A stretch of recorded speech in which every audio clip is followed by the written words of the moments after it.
The following report contains some disturbing images. This is what happened after they dared to vote. A fingertip chopped off, a sinister warning from the Taliban. 11 elderly men punished on polling day.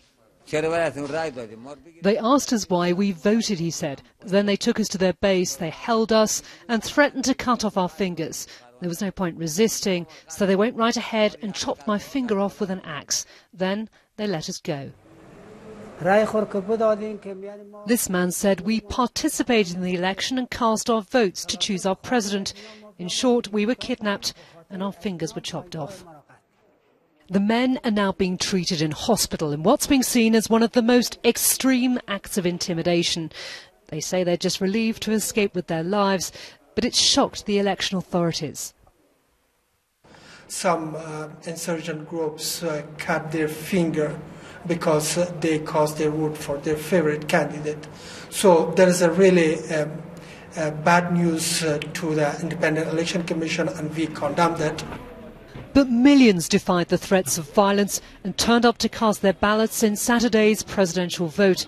An ink mark on the finger designed to reduce fraud, a telltale sign of participation. Now the task of counting and collating goes on in what's expected to have been a closely contested race with some fatal attacks and multiple reports of fraud. Violence is a daily reality here in Afghanistan. These incidents show that in some places the Taliban continue to exert their influence. But more than 7 million people turned up to vote in elections broadly seen as a security success, with the Taliban having failed in their stated mission to derail the whole process. The election may be over, but security remains tight, with the election authorities calling for restraint from all sides, hungry for a final result. Karen Allen, BBC News, Kabul.